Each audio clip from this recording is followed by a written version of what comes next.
Hi everyone, my name is Jen, I'm an author and a book reviewer, and today I am here for another book prize reading vlog. Some years I'm really into book prizes, some years I'm not. Apparently this is one of the years where I'm quite interested. So in January I did a reading vlog where I read all of the long-listed books for this year's Barbellion Prize, and then a couple of weeks ago, last week, I uploaded a video where I read most of the books on this year's Women's Prize long list, 9 out of the 16. And today I want to start a reading vlog where I read all of the Man Booker International Prize long listed books that I already own.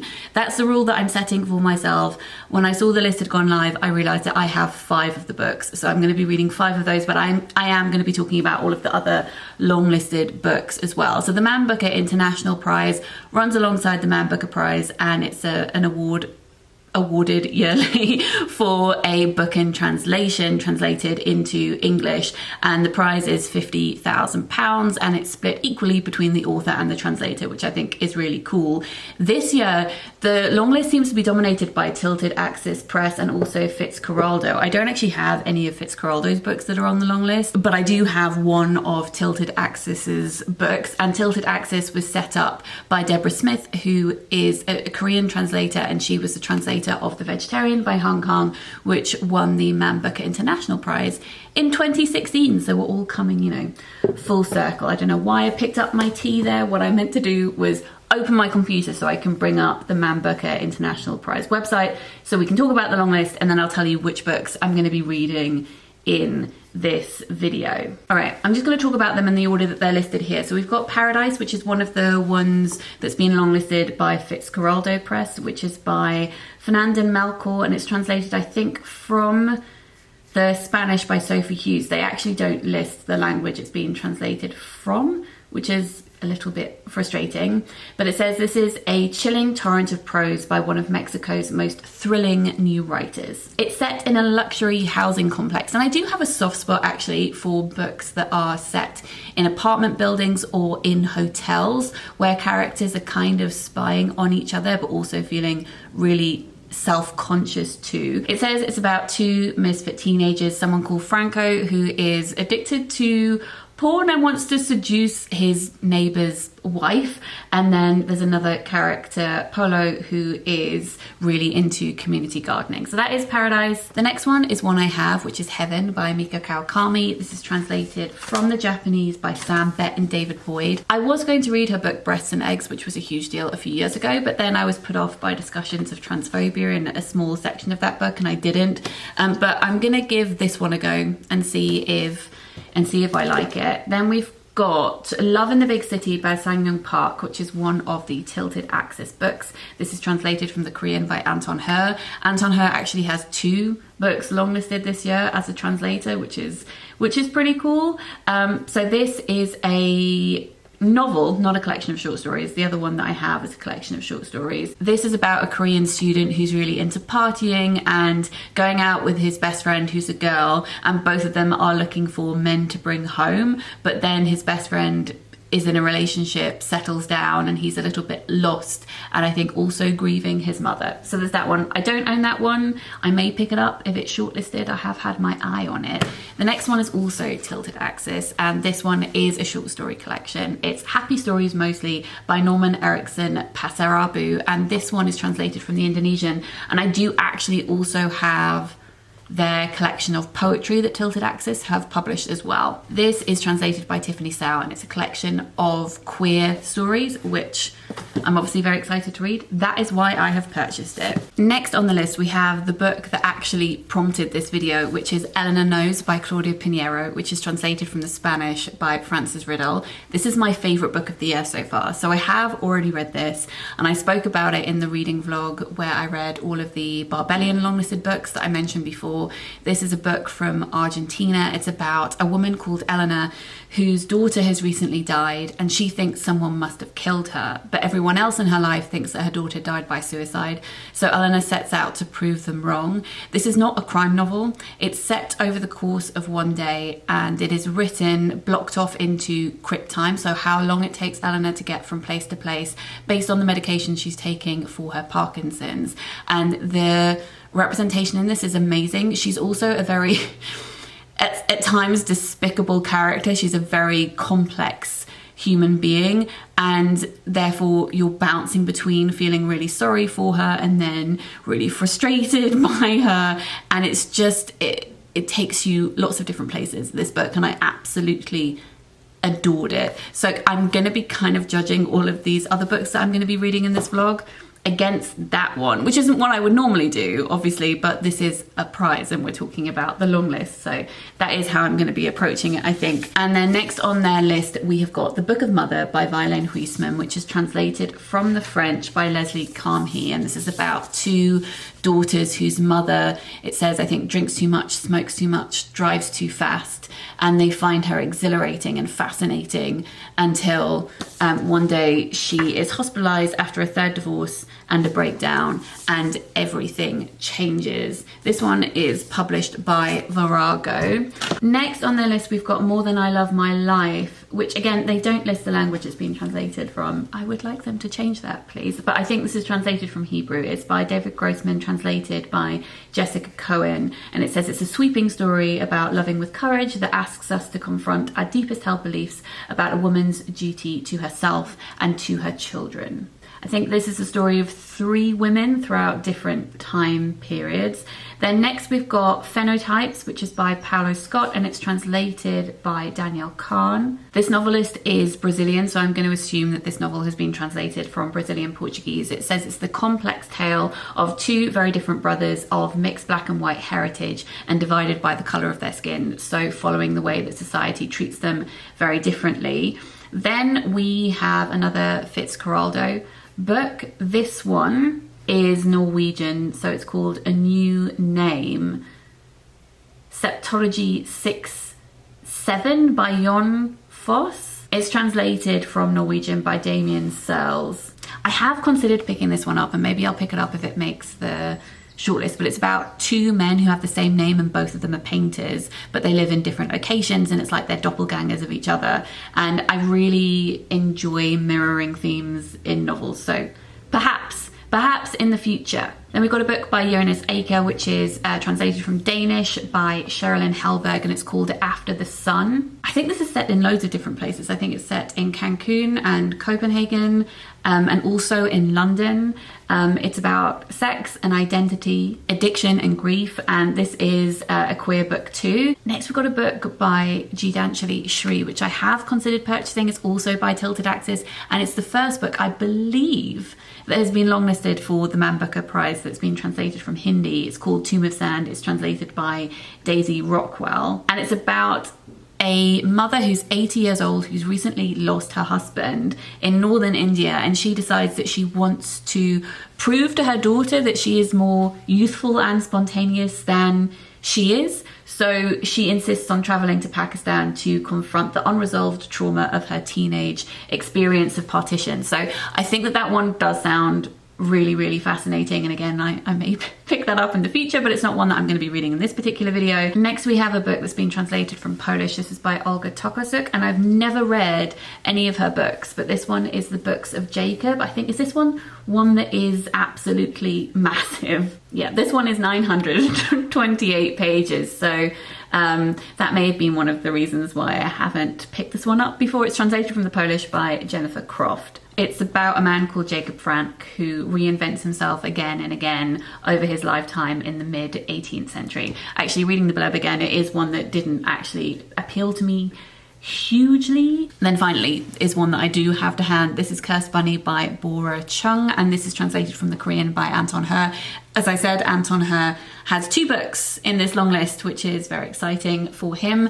And this one is a collection of short stories that is horror based and explores capitalism and magical realism and science fiction. So definitely up my street. So in this reading vlog, I am going to be reading these four books here. So we've got Heaven, The Book of Mother, Happy Stories Mostly, and Cursed Bunny. And I will be trying to decide whether or not they live up to Eleanor Knows. So this is just under half of the long list here, which is a good chunk of the long list to be reading. So that's what I'm going to be doing over the next however many days. I will check in with you, talk to you about books, also probably show you some cooking and take you on some walks. In fact, right now I'm going to make some lunch, so let's go make some lunch. I'm going to make some roasted sweet potato with ground coriander, roast broccoli and crushed up peanuts. It's a very nice lunch to have. I do recommend it.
I've realised that I'm very grey right now. It's also very grey outside. It's just a very grey day, but I'm going to get dressed in a second and rectify that. I feel like when I do these reading vlogs, very often the first book that I end up reading is one that I don't like. And I don't know if that's because I go for one that I'm really expecting to love and I have higher expectations, or it's just one of those things, but we have fallen into that category with this vlog too. The first book that I ended up picking up was Cursed Bunny by Bora Chung, and this is translated from the Korean by Anton Hur.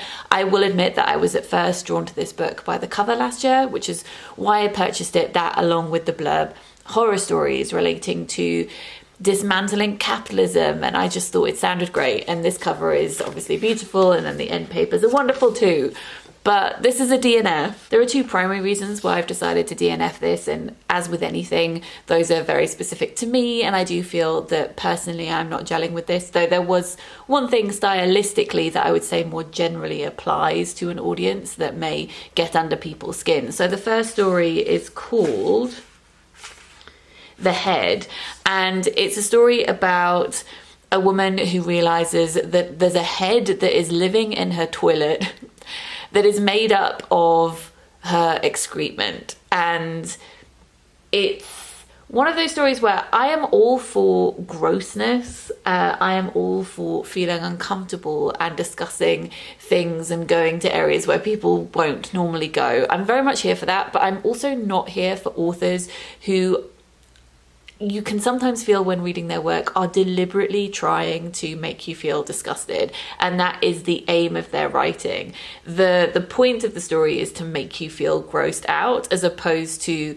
using these examples or images or even plot points to make you feel certain things on top of that. I don't like being manipulated in that way. I just find it a bit cheap. So that's why I didn't like the first story, though I was kind of glad it was the first story, because it really does boldly say, this is what this book is about. So I didn't like that so much. And yes, it was commenting on bits of ourselves that we're not addressing, and how we can replace ourselves with terrible traits if we don't, I guess maybe try and, for want of a better word, purify ourselves. We can metaphorically give birth to a lot of rubbish, and we can't flush all of that away, and we have to deal with it. So, okay, fine, interesting.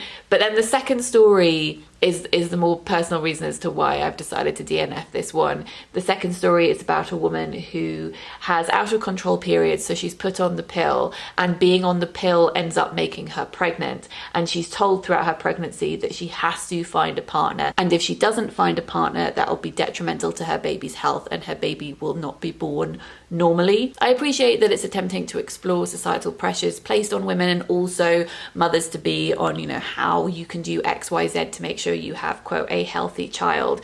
I appreciated all of that, but it's really not something that I want to be reading at the moment as someone who's going through IVF. Like, it's just not, like, it goes to a really not very nice place. I would say trigger warnings massively for ableism and also for baby loss, and just no.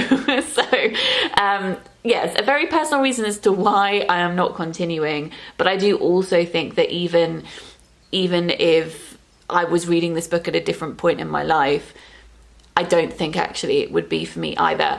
I really love exploring dark themes, but if we're doing that, the shock value has to not be the priority. I need other things to be carrying the stories through, like character or the strength of the writing, and I didn't feel like either of those things in the stories that I read before leaving this book were really there to balance everything out. So that one, not for me. That's a shame. So next book I'm going to pick up is Heaven by Mieko Kawakami, which is translated from the Japanese by Sam Bett and David Boyd. Always interesting when there are two translators as well. So I'm going to start reading this and I'll report back when I have things to say. Last night I went outside to film bats, because sometimes bats come out of the local woods and you can see them flying around the tops of the trees. So I will insert a clip of that here. I did go outside to film the bats, who are only very minuscule. You can see them circling the tops of some trees. But when I went out and recorded that, I accidentally ended up also recording a starling who was pretending to be a car alarm. Starlings really make me giggle. One of the weirdest moments of my life was, I think it was like May, June 2020, when Mr. M and I were going into the woods at the end of our street for our like 5 a.m. walks. And the birds were obviously very loud at that time, and it felt like a reprieve, this little sanctuary away from very loud London noises and sirens that were going on, especially at that time so much, and have been a lot since then as well. And it was so weird going into the woods one day and finding this starling who was imitating ambulance sirens, and then once he started doing it, all these other starlings in the woods started doing it as well. So we were just in the woods listening to birds pretending to be ambulance sirens. It was just really unnerving. But anyway, this is a starling that was pretending to be a car alarm. I do find it both funny and also disconcerting how they imitate human noises. You can also hear an owl in the background as well. So here is a clip of that, and I'll come back to you when I have more bookish things to say.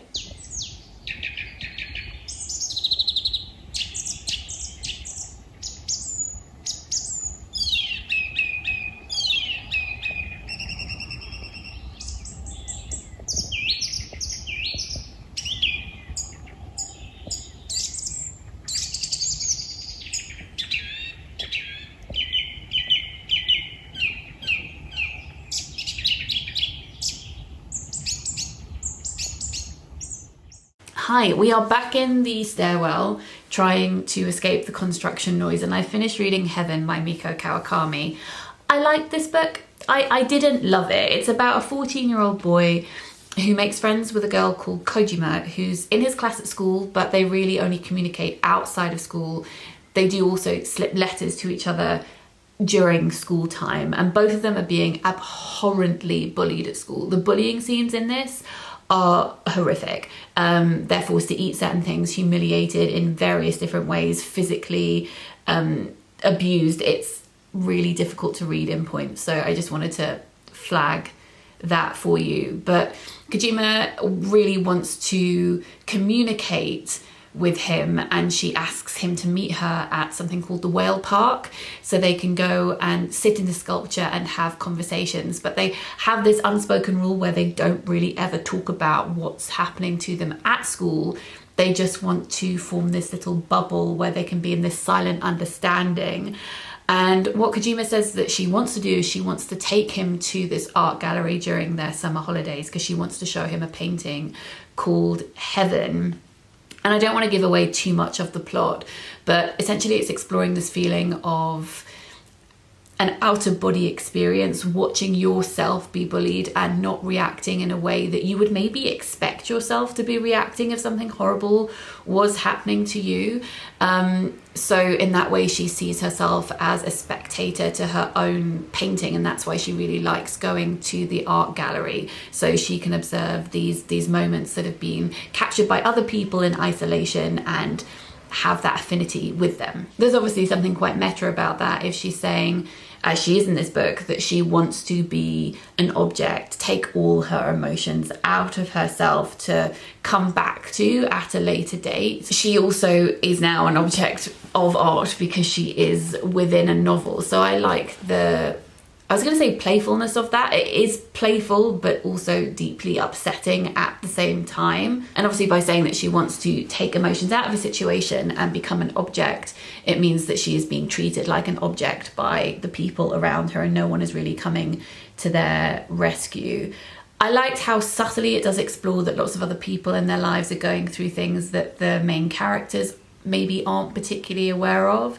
So the protagonist's mother, because she's hoovering at home and she notices that there is a red bit of the wire at the end, which obviously means that if you've pulled that far out, if you pulled all of that wire out of the hoover and you see the red bit, you should stop because it's about to run out. And she says to him, don't you find it weird that next to the red bit there's also an amber line? She's like, I don't need the amber line, I just need to know when it's really dangerous. And I think that says so much. She's unhappy in her own marriage. She doesn't want to pay attention to the warning signs of that, really. She only wants to know when things are so terrible, something has to be done about them. And that kind of is the way it's playing out with her and her son as well, because he hasn't told her that he's been bullied at school. She has noticed that something is not quite okay, but this is just the amber sign, and she's not going to react fully until there are red signals. The main reason that the protagonist is being bullied, or at least the main reason that he feels like he's being bullied, is because he has a lazy eye and his bullies call him Eyes, and he just thinks, well, if I didn't look different to everybody else, then this wouldn't be happening to me. But then later on he questions whether or not that happens to be true.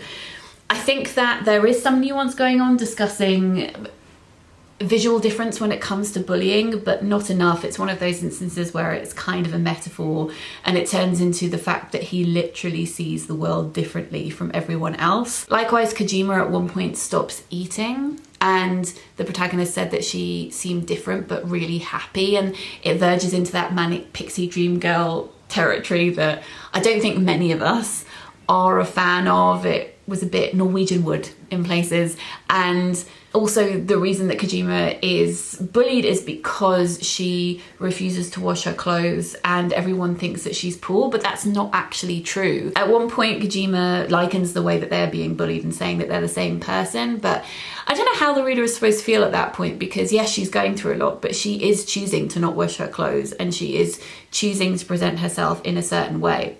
No excuse for the bullying that's going on at all, but that's not the same as having a physical disability where you can't change any of that no matter how much you may want to. So I thought that was a little bit clumsy in places. I don't want to give away too much more to do with plot, so I'll just say that primarily I enjoyed the discussion to do with art in this book, the disassociation from self, the want to critically analyze everything in a literary way when it's real life to make it seem less real. As I said, I do think it verges on cliche at times, not into the manic pixie dream girl stuff, and I did think that discussion around visual difference and disability was a bit clunky, especially the ending. It did attempt to have conversations surrounding changing one's appearance and passing and all of that, but it felt again all a bit too much like a metaphor of, oh, he literally sees the world differently to other people.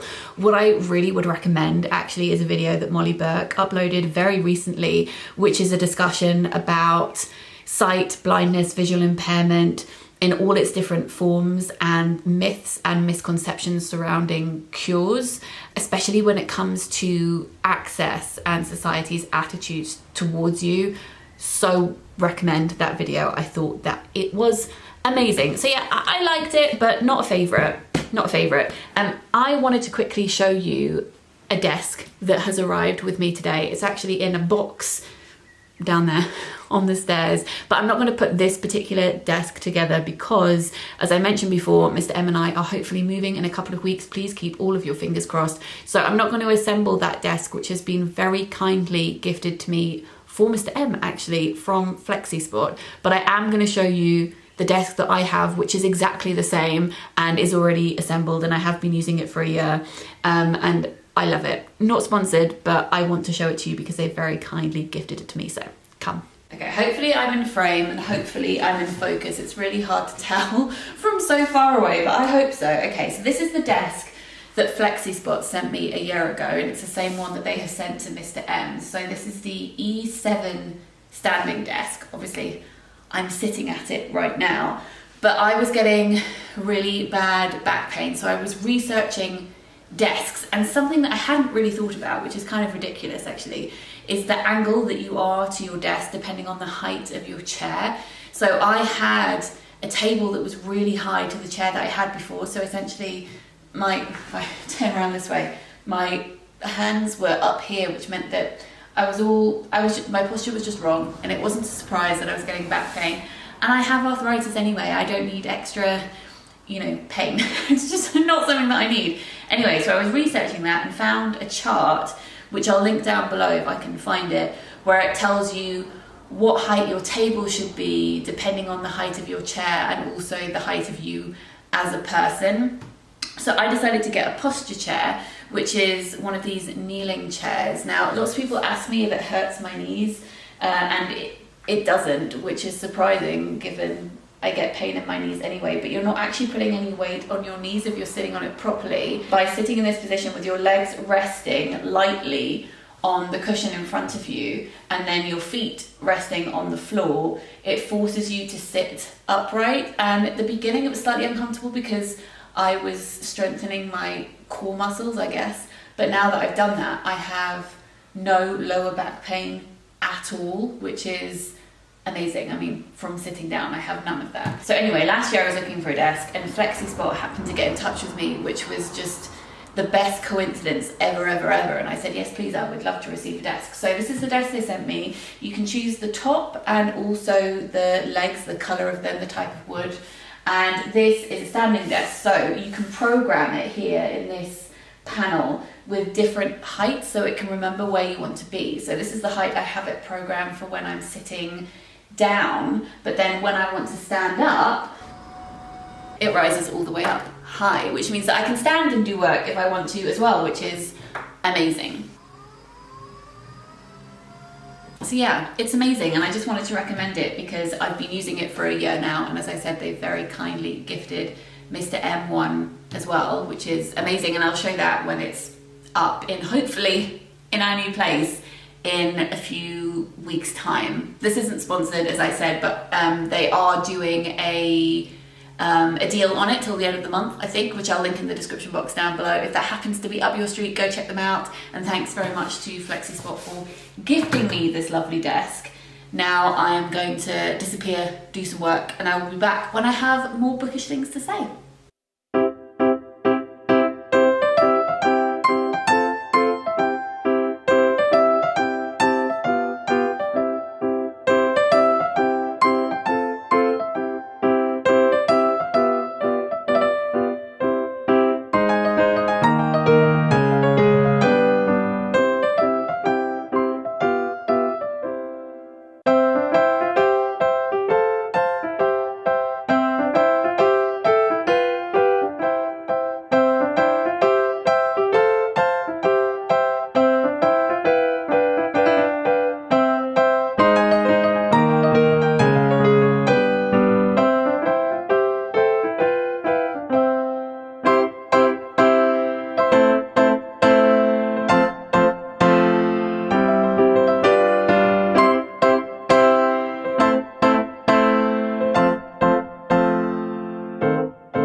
Hi, it's a couple of days later and I have finished reading this short story collection, Happy Stories Mostly, by Norman Erickson Pasaribu, and this is translated from the Indonesian by Tiffany Zhao. I think that this author is amazing at distilling a moment and really zooming in on that and making it feel very atmospheric and bigger than itself.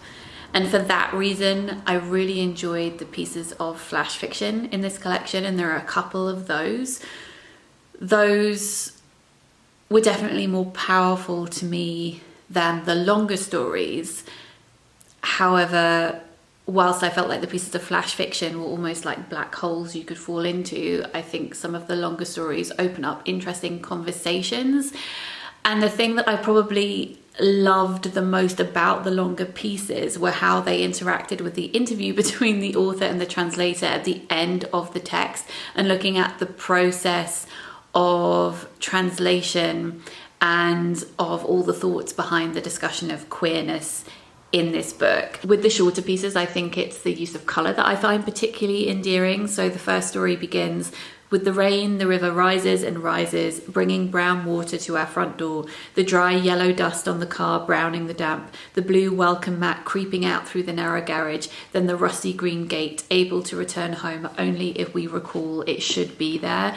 And then it zooms out as though you're seeing this scene from your childhood at a cinema and then are being called away. And that attention to the colours feels like highlighting and looking for the colours of the rainbow flag in your past, and noticing that queerness has always been in every element of your life. One of the main things that I like about this book is the integration of queerness into all aspects of life, and placing queer characters where heteronormative narratives have reigned, and destabilizing that supposed status quo, along with discussions of colonialism, basically talking about what characters could achieve and the stories they could see themselves in if they hadn't been conditioned to think of themselves as lesser. So how could a country grow if it hadn't been colonized? And it explores that through the theme of a fairy tale to do with a giant.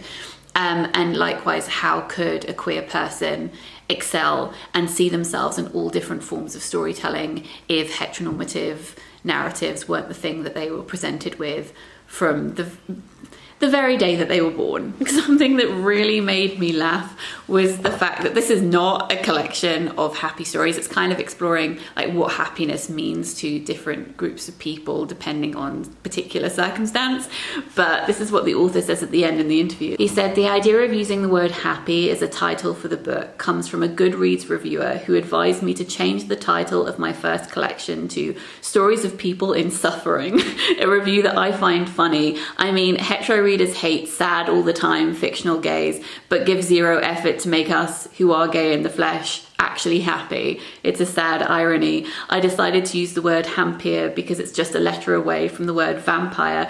Being happy, being contented, being positive, being productive, being on top of the world, being fearless, being yourself, and being unapologetic are often demanded of us by the so-called progressive heterosexuals. Snap out of it, you poor gays, they might say. And as sad as it may sound for them, happy gays are a sign of social progress. But let's be real, can you as a queer be happy in the same way that heteros are happy in Indonesia? Happiness requires an endless list of privileges in any part of the world. So I feel that these words aren't used with good responsibility. We queer are always thrown to the hampier, which means almost, and there the idea of happiness turns into the vampire. I also love how that vision of a vampire can feed into the subversion of texts to make them queer, which is a really powerful thing to do. But you could, if you were being tongue-in-cheek, call it vampiric. So taking life out of one story to put it into another story and bringing it to life in a whole different way. The queering of fairy tales is really powerful, because if you have, say, two women who fall in love in a fairy tale, you're not just creating a new tale, but you're asking children and adults why they maybe haven't seen a fairy tale like that before, and then lots of conversations can come out of that. It's why I enjoy subverting fairy tales like so many other people do as well. And a conversation that's going on in this book, which is something that I do know but had probably never thought about in detail, is the link between queerness and subtext. Like how, as a queer person, you're so into reading subtext and creating sub-stories, maybe writing fan fiction, you know, again, it taps into that subversion, but looking for the stories, looking for the subtext, being a close reader of text, because the queerness is often under the surface. And so we have got so good at analysing when it comes to that, because we're looking for the gay everywhere. As a queer person, guilty. As Norman says in the interview at the back, layered stories with their endless connections to other or older texts work damn well with queer narratives. I mean, we need to invent our own new histories because our own histories have often been erased, and fiction is just the way for that. Yeah, so I think there's loads of really interesting stuff going on in this book. It hasn't taken first place over Eleanor Knows for me, but I am very glad to have read it. So that's that one, and on to the final book. Before I talk about that, should we go for a walk in the woods? Let's go.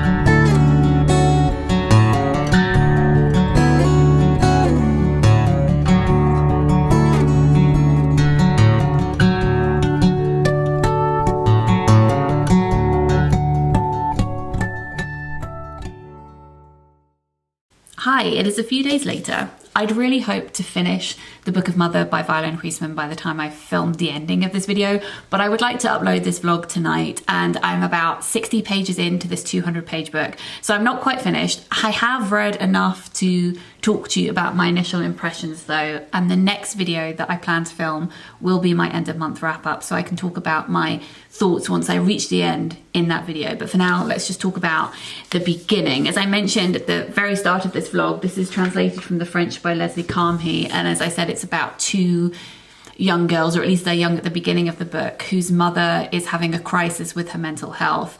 And this book is very easy to read. It feels like the story is tumbling, very much like the characters just rolling down and down a hill. And the narrative manages to feel both old-fashioned and classic and modern at the same time. And by that I mean that the way that these children are coping with their mother being very unpredictable and passing out a lot because she's mixing medications and drinking. The way that they describe it or look back on it is as if their mother is extraordinary and she's doing all of these not wonderful things, but daring things, and it's exciting. And even the blurb says that she's dazzling the mother. But that romanticization of women's mental health in particular, and especially when it comes to mothers, is a mirror that is breaking in this book. Like, that's the narrative that they have been carrying with them to try and paper over the trauma that they're all feeling, but you can see through the cracks in this book. So this is not, at least so far, a book that I'm finding is minimizing mental health or painting it as something very ethereal. Their mother lies all the time and she kills their pets, and then she tells them stories that filter into the voice of these children. So sometimes the children will talk about why their mother does a certain thing, but you can tell that they're parroting what their mother has told them and the excuses that she has given them. The mother, of course, has been through horrible and traumatic things herself, and it's about how there is no room for that trauma within the realm of motherhood as society talks about it, because the mother should be the pinnacle. The mother must be pure. The mother must be only the mother and not the version of herself that came before. This is one of those instances where the children parrot what their mother has said. Maman's tragedy, the one that she never recovered from, the scratch on the record that caused her to repeat herself endlessly, was the emotional neglect she had suffered in her own childhood. Her mother, of course, was the one to blame. She had opened a hole in her daughter's heart by giving birth to her and had left it gaping. Just imagine being a child and your mother is saying these things to you, and just the hurt that all of you are feeling because of that. Sometimes I feel as though it's a little bit laboured the metaphors and similes used. So for instance, at the end of this paragraph, the narrator's talking about how she feels like their mother is a fishwoman who has trouble breathing the same air as the rest of us. The children look for versions of their mother in the literature and films around them and can't really find it. So instead they equate it to characters like the Black Swan in Swan Lake. But again, that's elevating her behavior and making it seem artistic so they don't have to confront the realities of what that is like for them on a day-to-day basis. Their mother is essentially, how I'm reading it, it's like if Mrs. Coulter hadn't left Lyra at Oxford, this is what she would have been like. So I am really intrigued by this. I really like the writing style. I suppose my overall enjoyment really does depend on where this narrative is going, because I can't tell that from the first 60 pages. So I will finish the book and then I will talk to you about it in my next video. I meant to mention earlier and forgot, but for anyone who is interested, I am running some group writing workshops online in April and May, 1 for poetry and 3 for short stories. They are group workshops, but there's no group chat at the end of it. It's all going to be done via email. The reason I'm not doing group chats where we can discuss in real time is because I am going to be moving house next month, touch wood. So I thought it would just be more sensible to do it all via email. But if you're interested in signing up for any of those writing workshops, I will link them in the description box down below and you can go and find out more. They cost £30 for poetry workshop and £40 for a short story workshop. So I think that was all that I wanted to talk to you about. I think so. I'm going to wrap this up now. I will list all of the Man Booker International Prize longlisted books in the description box down below. I would love to know which books you have read from the long list or which books you are most interested in. Please let me know in a comment down below and we can have a chat. If you're new here and enjoyed this video, it would mean a lot if you could subscribe. That would be nice. I'm here a lot talking about books and the history of fairy tales and the representation of disfigurement. And if you do enjoy my content and would like to consider supporting me on Patreon, that's also very lovely. Link to that is in the description box too. That is everything. And now I'm going to disappear. I hope you're all doing okay and I'm sending lots of love to you all. Bye.